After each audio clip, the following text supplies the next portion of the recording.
buenas noches. Un nuevo programa, 40 minutos de responsabilidad social en la información y en la comunicación. Seguimos trabajando el ODS 16, que es el que habla de paz, justicia e instituciones sólidas, para darle contenido propio, contenido autóctono, una mirada vinculada a la realidad de nuestro país. Y para eso tenemos hoy un invitado realmente de lujo. Vamos a hablar con Horacio Robelli, que ya lo voy a presentar, pero voy a comentar un poquito de su CV. Horacio es licenciado en Economía por la Universidad de Buenos Aires, es profesor en la UBA, en la Facultad de Ciencias Sociales, en Política Económica y en Instituciones Monetarias e Integración Financiera Regional en la Facultad de Ciencias Económicas. Además, miembro de la Comisión de Economía de la Fundación Estado, Trabajo y Producción, vocal de la revista Realidad Económica. Fue director nacional de programación macroeconómica del Ministerio de Economía y Finanzas de la Nación. Es autor de numerosos trabajos y lo podemos leer todos los domingos en El Cohete a la Luna. Además, Horacio está a cargo del posgrado de Gestión y Control de Políticas Públicas. Horacio, ¿me escuchás? Buenas noches. Muchísimas gracias por tu generosa presentación, gracias por la comunicación y saludos a todos los que ven el programa. Horacio, para romper el hielo de este programa de hoy, post-paso, yo quisiera preguntarte, bueno, acaba de ocurrir esta elección paso antes de las de medio término, y bueno, el resultado fue favorable para el oficialismo, un mensaje claro se me ocurre de la ciudadanía en cuanto al rumbo del gobierno en general y en tu tema específicamente económico también. ¿Cuáles serían para vos y en términos generales, más allá de la reflexión que nos quieras dar en relación a la elección en sí misma, cuáles serían las acciones correctivas que deberían producirse para que las generales de octubre, más allá de reconducir el rumbo de la economía y de la realidad de nuestro país, cuáles serían las acciones que se te ocurre podrían revertir este resultado con el escaso tiempo que tenemos, 2 meses de acá a noviembre? Bueno, muchas gracias. Mirá, a mí personalmente me sorprende el resultado electoral porque la derecha no es que aumentó la cantidad de votos. Sí. Juntos por el Cambio sacaron alrededor del 40% de los votos de todo el país, que es lo que sacaron siempre. Hay un trabajo muy fuerte de los sectores, sobre todo los grandes medios, para odiar a los pobres. O sea, hay una propaganda subrepticia de que se odia a los pobres y echarle la culpa de todos los males a los pobres. Y hay un sector de la población que desgraciadamente compra ese discurso y acepta esa condición de que los problemas en Argentina son los pobres, cuando el problema en Argentina no son los pobres, el problema en Argentina son los ricos. Nosotros no somos un país pobre, somos un país injusto, está muy mal distribuida la riqueza, hay una minoría que se enriquece y fuga capitales. Y la gran mayoría de la población, al haber fuga de capitales, no hay el capital suficiente, no hay las fábricas, ni las máquinas, ni los puestos de trabajo suficientes para dar trabajo a toda la población económicamente activa. Bien. Entonces, esa derecha que está cómoda en esta situación, por más que no la pasa bien, pero que piensa que puede estar peor si a los pobres le dan participación en el ingreso, si los pobres participan más en la economía, y permanentemente le han inculcado el odio a lo que ellos llaman el populismo, que en realidad es la defensa del mercado interno y del trabajo nacional. Exacto. La derecha sacó ese porcentaje de siempre, ese 40% de siempre. El que cayó estrepitosamente, casi 6 millones de votos menos sacó el Frente de Todos. Casi 6 millones de votos menos en todo el país. Un desastre. Sí. Obviamente que la explicación es económica. Para mí, la esencial es la económica. ¿Por qué? En el año 2015, que fue el último año del kirchnerismo, con Cristina Fernández de Kirchner de presidenta, el salario promedio, o sea, el RIPTE, es un registro que saca el Ministerio de Trabajo, Empleo y Seguridad Social de la Nación, era 15.600 pesos. El dólar estaba a 9 pesos con 10, eso significa un salario promedio en dólares de 1.700 dólares. 15.600 pesos, 9 con 10 el dólar, era el tipo de cambio de diciembre del 2015, eso significaba que el salario promedio era 1.700 dólares. Había quien ganaba más y quien ganaba menos, pero tenías 1.700 dólares. El drama hoy, según el RIPTE, los datos son de julio, porque también están relevados los datos de agosto, pero los datos de julio dice que el salario promedio del RIPTE son 865 pesos, pero el dólar está a 103 pesos con 62 centavos. O sea que en realidad el salario promedio en dólares son 830 dólares. Vos pasaste de 1.700 dólares mensuales en diciembre del 2015 a 830 dólares en julio de este año 2021. Hay una brutal caída del salario. Por supuesto, con el drama que tenemos, hay el total de los trabajadores registrados, o sea, que hacen aportes previsionales, según siempre el Ministerio de Trabajo, Empleo y Seguridad Social de la Nación, a julio de este año, eran 11.726.000 trabajadores, los que están en blanco registrados y hacen aportes. Por ahí pueden ganar una parte en negro, pero lo que ganan en blanco, lo que está registrado, lo que la economía registra, son 11.726.000 trabajadores. De esa masa de trabajadores, hay 2,5 millones de trabajadores, 2,5 millones de trabajadores que ganan una remuneración por debajo de la canasta básica total, o sea, para no ser pobres, sin contar alquileres, porque esta canasta nunca contempló el pago de alquileres, sin contar alquileres, esto redondaría actualmente en septiembre los 70.000 pesos por mes. Y hay 2,5 millones de trabajadores, muchos ganan la mínima, el salario mínimo, que son 29.160 pesos. Vos tenés 2,5 millones de trabajadores que trabajan y son pobres. En un marco donde tenés un 42% de pobreza, según la pobreza que se midió en el primer trimestre de este año. Vos tenés un 42% de pobreza, por supuesto la pobreza castiga más a los sectores de mayor edad y a los niños. O sea, vos tenés prácticamente la mitad de la población infantil de nuestro país que está bajo la línea de pobreza. Entonces, es obvio que es un país terriblemente injusto, porque paralelamente, Ciara, la Cámara de Industria Aceitera de la República Argentina, y SEC es el Centro Exportador de Cereales, reconocen que en los primeros 8 meses de este año, hasta el 31 de agosto del 2021, los primeros 8 meses de este año vendieron más de 74 millones de toneladas de productos agroindustriales, más de 74 millones de toneladas de productos agroindustriales, e ingresaron al país 23.200 millones de dólares. Un 75% más de lo que ingresó en igual periodo del año pasado. Récord de récord. Nunca hubo en 8 meses un ingreso semejante. Es más, el Departamento de Agricultura de Estados Unidos pronostica que la Argentina va a seguir incrementando el volumen de exportaciones entre un 5 a 6% anual. O sea que si nosotros estamos vendiendo 120.000 toneladas de productos agrarios, agroindustriales, pecuniarios, 120.000 toneladas, seguramente vamos a pasar las 130.000 toneladas en el 2022 y las 140.000 toneladas en el 2023. O sea, es un negocio floreciente, pero para una minoría de la población. Y no se distribuye al resto del pueblo argentino. Una minoría de la población muy concentrado, en el caso agroindustrial está muy concentrado, estamos hablando de 8 grandes empresas que son acopiadoras y comercializadoras de grano, la gran mayoría de ellas transnacionales, ADM, Bunge, Cargill, Glencore, Louis Dreyfus, POSCO, que es la China. Después tenés 2 teóricamente nacionales que son ACA, la Asociación de Cooperativistas Argentinos, y Aceitera Generaldesa. Esas 8 empresas concentran el 90% de las exportaciones agroindustriales que decíamos recién, que Ciara y SEC dijeron que en los primeros 8 meses de este año significó un ingreso para el país de 23.200 millones de dólares. Muy fuertemente concentrado. Y por otra parte tenés el tema de la carne, que es otro tema fundamental para la canasta básica alimentaria, el tema de la carne vacuna, y ahí pasó exactamente lo mismo. ¿Por qué? A Néstor Kirchner, me conta, a Néstor Kirchner los chinos le habían ofrecido comprar la res entera. Y Néstor Kirchner dijo que no, porque respetando los ciclos ganaderos, no tenemos ni plazo ni tiempo para poder acrecentar la cantidad de carne vacuna que se faena. La cantidad de carne vacuna que se faena en la Argentina son unos 3,4 millones de toneladas de carne vacuna. 3,4 millones de toneladas de carne vacuna. El año 2020 se dejó que se exportara res entera a China y se declaró, debe haber sido más, pero declararon, y ahora voy a decir por qué, declararon exportar casi 1 millón de toneladas de carne vacuna. Si vos pañás 3,4 millones de toneladas, si exportás 1 millón, te quedan 2,4 millones para el mercado interno. Y somos 46 millones de habitantes.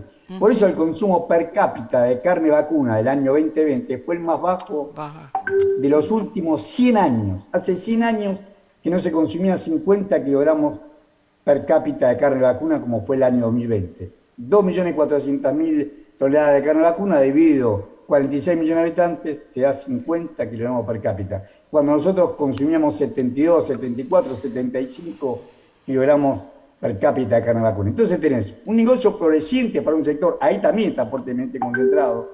Hay un consorcio que se llama Consorcio ABC, que ahí están las principales empresas frigoríficas, las principales empresas del rubro. Tenés el frigorífico Río Platense, tenés Friar, que era de Vicentín, ahora no sabemos quién aparece como dueño de Friar, tenés la Anónima, tenés Coto, tenés las brasileñas, más Grip, Pispu, o sea, todas estas grandes matarifes y frigoríficos están en el consorcio ABC y representan el 80% de las exportaciones argentinas. ¿Por qué decimos que la carne puede ser un claro ejemplo de lo que debe hacer un gobierno? El gobierno se pasó 18 meses sin hacer nada, dejando libremente que el mercado, como eufemísticamente se llaman ellos, que el mercado defina el precio de la carne y la venta de carne. O sea, tuviste 1 año y medio, 18 meses, recién en mayo de este año. Por un lado, frenaron la tasa de devaluación. Este gobierno devaluó muy fuerte. La devaluación ya la había hecho el gobierno de Macri. Macri había devaluado nuestra moneda un 100%. Había pasado de casi 20 pesos en abril del año 2018 a casi 40 pesos en julio del 2018. En 3 meses, de abril a julio del 2018, aumentó el tipo de cambio, o sea, devaluó nuestra moneda en un casi 100%. De casi 20 pesos a casi 40 pesos el dólar. Y este gobierno continúa devaluando. ¿Por qué? Porque asumió el 10 de diciembre del 2019 con un dólar oficial, el dólar fijado por el Banco de la Nación Argentina, a 62 pesos con 25 centavos. Y ese dólar está hoy a 103 pesos con 62 centavos. De 62 pesos con 25, que estaba el 10 de diciembre del 2019, lo pasó a 163 pesos con 25 centavos al día de hoy. 103 pesos con 25 centavos al día de hoy. ¿Qué implica? Implica una devaluación del 67%. Sí. La carne, sin embargo, aumentó más que el tipo de cambio oficial. Aumentó más de un 100%. El valor de la carne promedio, el asado más todavía, pero el valor de la carne promedio aumentó un 100%. La carne aumentó más que el dólar, más que los precios, más que todo. Es una locura. ¿Por qué? Porque recién el gobierno a partir de mayo le puso un cupo, por un lado frenó la tasa de devaluación y por otro lado le puso un cupo a las exportaciones. Dijo, no podés exportar 1 millón de toneladas porque me está desabasteciendo el mercado interno. Y para ofrecer el mercado interno y por la ley de la oferta y la demanda y baja el precio y sea accesible a la población, tenemos que abastecer primero el mercado interno. Y le puso un cupo. Y tercero, lo que hizo fue que la aduana, después de estar 18 meses sin hacer nada, la decisión que la aduana fue a verificar las exportaciones y demostró que 19 frigoríficos, en donde están todos estos frigoríficos del consorcio ABC que hemos nombrado, todos, 19 frigoríficos exportaban a Uruguay y exportaban a un precio menor, pero no solamente exportaban a un precio menor y después de Uruguay vendían al precio real a China o a los demás países compradores. No te escucho. Triangulaban las operaciones. Claro, triangulaban esa operación, exacto. Alexandra, triangulaban esa operación vendiendo Uruguay a su propia empresa o empresas subsidiarias de ellos o socias de ellos o estaban asociados en este negocio, le vendían a Uruguay y Uruguay después le vendía al verdadero precio real a China, a la India, a los demás países que no compraron. Y peor, porque la retención es de un 9%, vendían carne que decían que no era apto para consumo humano, carne para animales, vendían carne para animales y después cuando abrieron el cajón se dieron cuenta que era carne de exportación. Claro. Pagaban un arancel encima del 4%, bajaban el precio y encima pagaban un arancel del 4% en muchos de sus envíos. Todo esto es una estafa, fueron multados por casi 6 millones de dólares, 19 frigoríficos. Esta es la medida que tiene que hacer un gobierno. Un gobierno tiene que representar el interés general, no el interés de una minoría, como es en este caso de Ciara y SEC, la Cámara de Industria Aceitera de la República Argentina y el Centro de Exportadores de Cereales, o el Consorcio ABC de Carne, que es una minoría que se da el lujo de vender al precio que quiere, y como vende afuera al precio que quiere, igual al precio del mercado interno, y por eso estamos pagando tan caro el precio de la carne o tan caro el precio del aceite, como si nosotros lo producimos y lo vendemos a 10.000 kilómetros de Europa, y sin embargo pagamos casi el mismo precio que se de lo que compra sale en allá. Europa en Claro. otros productos. Si querés acceder a los mejores contenidos, entrevistas, informes y novedades sobre responsabilidad social, conectate a www.responsabilidadsocial.tv. Este año, formate en responsabilidad social. Hoy, el conocimiento solo no alcanza. En EduForce te ayudamos a comprender la realidad y te damos las herramientas para llevar la responsabilidad social al interior de tu organización. Desde un proyecto hasta una estrategia integral, te enseñamos a diseñarlos, ejecutarlos y a medir y comunicar los resultados. En nuestra plataforma digital podés encontrar textos, videos y participar de clases en tiempo real con el profesor y otros alumnos. Lo haces a tu ritmo y desde la comodidad de tu casa. Llevamos más de 10 años formando las nuevas generaciones de líderes comprometidos con el desarrollo sostenible y ahora también en perspectiva de género. Ingresá en eduforce.com e inscribite. Para poder revertir esta situación, para poder generar las acciones correctivas, me parece que lo fundamental es plantarse desde la planificación para que esto no pase y poder dar vuelta la película. ¿Vos estás viendo alguna señal en ese sentido? ¿Estás viendo que es posible que digamos, así como el lobby empresarial o de estas 8 hermanas ha influido tanto y a su vez de todos los actores de la carne, ¿vos creés que este lobby, si se quiere, que ha significado la respuesta de la ciudadanía ante las PASO, va a ser oída? ¿Va a existir algún camino concreto como para dar vuelta a esta situación? Mira, desgraciadamente no. Uno ve la insistencia del presidente Alberto Fernández, que dijo que iba a tomar medidas, apenas se conocieron los cómputos provisorios, pero finales del sufragio, dijo que iba a tomar medidas y después el otro día insistió con seguir manteniendo la política económica que formula Martín Guzmán en el Ministerio de Economía, un hombre que ha terminado accediendo a todos los pedidos del Fondo Monetario Internacional, y Miguel Pérez en el Banco Central, que es un hombre que termina haciendo lo de los bancos. ¿Por qué digo esto? La Argentina, repetimos siempre, no es un país pobre, es un país terriblemente injusto. El Banco Central tiene movilizado 4 billones de pesos. 4 billones de pesos. Es en pesos, pero en dólares sería equivalente a unos 40.000 millones de dólares. Tiene inmovilizado, no lo usa para nada. Tiene 4 billones de pesos, que es equivalente, es en pesos, pero equivalente a 40.000 millones de dólares en letra de liquidez del Banco Central. En LELIQ y en pase pasivo. O sea, la plata la tenés. ¿Cómo puede ser que vos tengas esa plata y no impulsé la obra pública, no construyes la vivienda? ¿Cómo puede ser que no haces esto? O sea, es obvio que el gobierno no tiene esta sensibilidad social que un gobierno peronista debería tener. Un gobierno que se dice nacional y popular debería tener, respetar al que lo votó. El que lo votó es aquel tipo que no tiene trabajo o que si trabaja percibe una remuneración por debajo de la línea de pobreza, por debajo de la canasta básica total, por debajo de los 70.000 pesos. Trabaja y es pobre. Bueno, vos tenés que hacer, como gobierno, tu función es generar puestos de trabajo, depender del mercado interno. La gallina de los huevos de oro de la Argentina sigue siendo el consumo interno. Sí. Todos los gobiernos llamados, denostados como populistas, pero todos los gobiernos nacionales y populares crecieron porque impulsaron fuertemente los salarios. Apenas asumió Kirchner no había paritarias, aumentó los salarios por decreto. Aumentar los salarios por decreto, aumentar las jubilaciones y pensiones por decreto. ¿Dónde sacar los recursos? Los recursos sobraban. En el caso del kirchnerismo, utilizó la tramitadora de fondos de jubilación y pensión, que fue una fuente importante de financiamiento para la obra pública. Pero en el caso actual, tenés dinero que captan los bancos por tener ese permiso de esa carta de porte, ese permiso de embarque de captar dinero, tienen dinero, captan dinero de los bancos y como tiene la ley 21.526, que es una ley de 1977, de la reforma financiera de 1977, nosotros seguimos respetando la legislación que dejó la dictadura militar.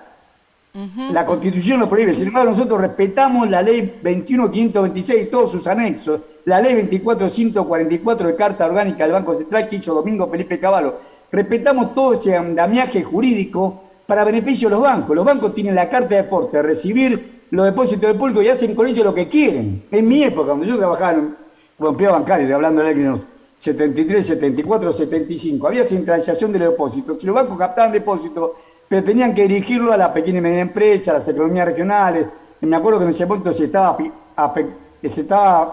muchas partidas a la forestación, porque se quería dar lugar a la forestación. O sea, se canalizaba el crédito de acuerdo a la política monetaria que regía el Banco Central. Acá no. Acá los bancos hacen con la plata lo que quieren. ¿Y qué hacen? Sin correr ningún riesgo, se dan vuelta y se lo prestan al Banco Central. Y el Banco Central les paga 38% anual cada 7 días. O sea que es una tasa nominal anual, pero efectiva es una tasa del 45% anual. Por 7 días en la LELIQ a los bancos. Y los bancos, por no prestar, que esa plata quieren monetizar al Banco Central, son los 4 billones de pesos que hay que usar una gran parte, si no todo, en impulsar la economía argentina, en generar puestos de trabajo. La Argentina no somos Burkina Faso, y con todo el respeto que tiene una nación como Burkina Faso, que tiene 8 meses de sequía. Nosotros tenemos soberanía alimentaria, soberanía energética, tenemos un sector trabajador calificado, inteligente, se puede capacitar más, disciplinado para el trabajo, pueden trabajar 200 horas mensuales como trabajan, porque el que trabaja tiene muchas horas de trabajo, 200 horas mensuales como mínimo. Tenemos toda esta capacidad y sin embargo la dilapidamos, la perdemos en honor a un ajuste externo y un ajuste interno, un ajuste fiscal que no condice con la situación socioeconómica que debe tener nuestro país. Ahora, Horacio, cuando terminó el gobierno de Cristina Fernández, se dejó sobre el escritorio del Ministerio de Planificación Federal un plan estratégico regional para el desarrollo productivo del país, que sin duda necesitaba, bueno, al margen de que tenía acciones a corto, mediano y largo plazo que el gobierno macrista interrumpió, paralizó y nadie le reclamó el perjuicio patrimonial al Estado que esa paralización de obra generó. Por todo lo que vos estás diciendo, digamos al impulso del plan estratégico territorial con las redefiniciones que necesite, estamos en condiciones de dejar de lado el país extractivista y volver a un modelo industrial, porque indudablemente hay fondos suficientes como para que no haya tantos trabajadores informales como se vio en esta pandemia, porque realmente una de las cosas que nos mostró la pandemia fue la gran cantidad de trabajadores informales que había en el país, con lo cual estamos en condiciones de iniciar un camino de industrialización más allá de todo lo que tenga que ver con la construcción, la mejora de obra pública o la creación de la infraestructura necesaria para eso, incluso hasta de otorgar préstamos para reactivar las industrias existentes o para promover la instalación de nuevas. ¿Estoy equivocada? Por supuesto que no, tal cual lo que decís. El gobierno anterior, el gobierno de Kirchner y hasta de Cristina Fernández de Kirchner, tuvo una ventaja sideral.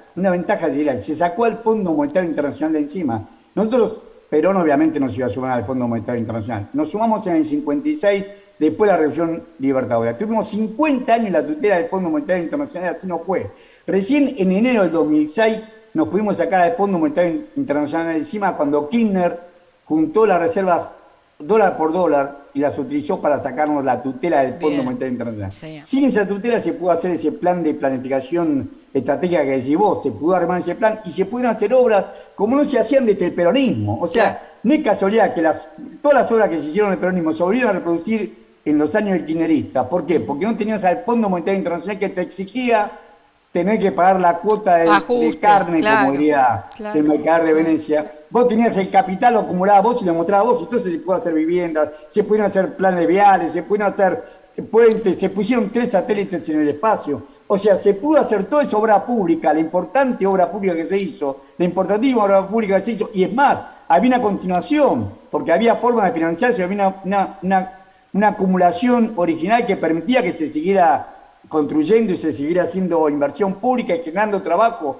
a través de la inversión pública, pero esto fue lo que vino a prohibir el Cambiemos, esto es lo que vino a prohibir el acuerdo con el Fondo Monetario Internacional, y este modelo de dependencia es el que nos impone la deuda, una deuda que no tiene ninguna razón de ser. Claro, si nosotros le dijéramos a los espectadores que la Argentina en todo este siglo XXI, desde el 1 de enero del 2000 hasta el 31 de agosto del 2021, o sea, en 21 años y 8 meses, desde el 1 de enero del 2000 hasta el 31 de agosto del 2021, la Argentina tuvo un superávit comercial, las exportaciones superaron las importaciones en 190.000 millones de dólares. Hubo años que hubo déficit comercial, pero el año pasado tuvimos 12.500 millones de dólares de superávit comercial y este año se calcula que va a haber 15.000 o 16.000 millones de dólares de superávit comercial y es creciente hacia adelante.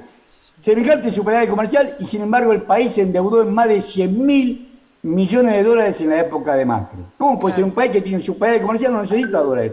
Nosotros no tenemos un problema de restricción externa clásico de manual de economía, no. La restricción externa se produce por fuga de capitales, porque esa minoría que se enriquece y que tiene acceso a fuertes recursos, la dolariza y nos endeudamos para que ellos puedan comprar esos dólares y fugarlos.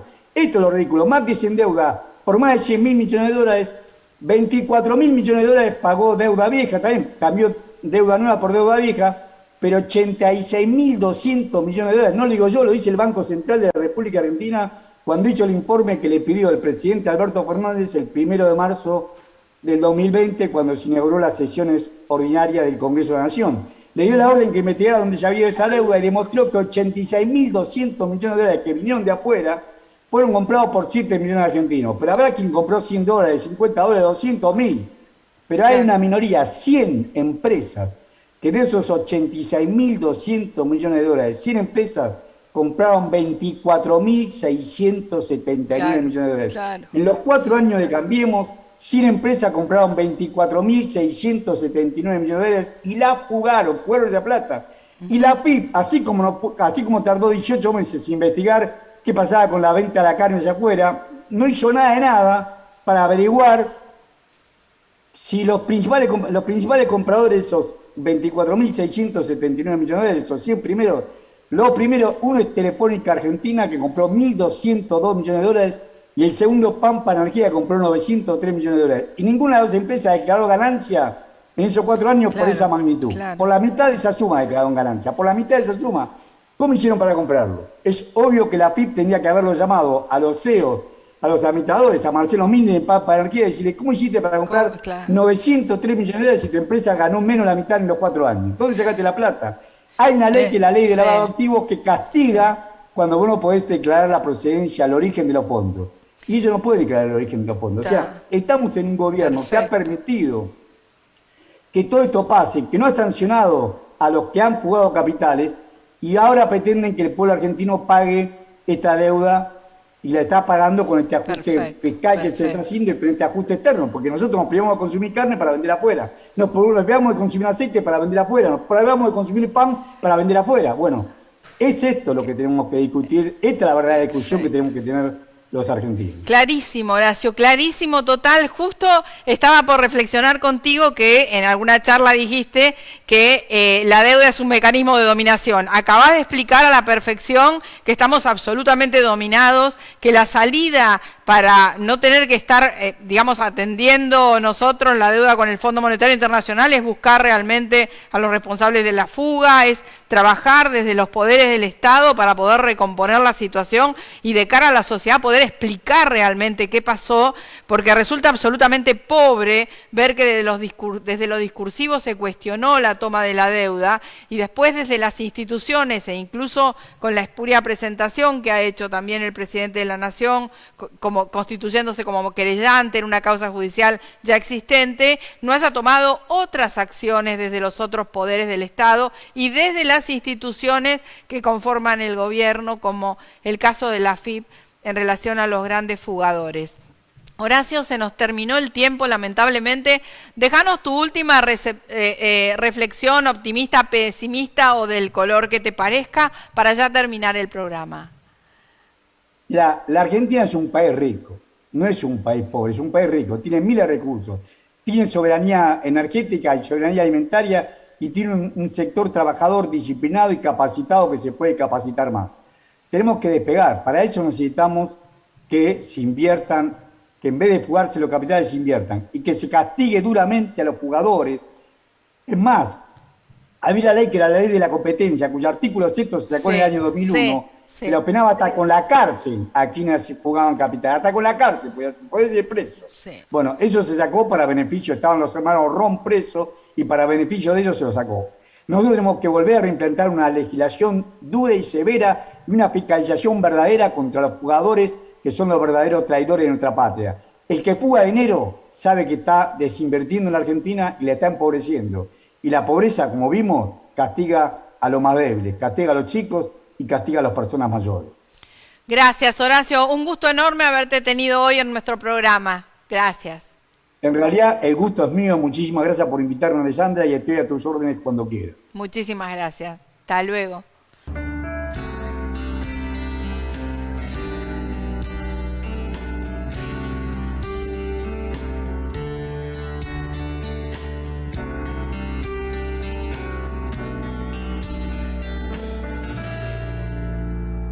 El tiempo fue pasando y nos fuimos conociendo, amabas y sufrías.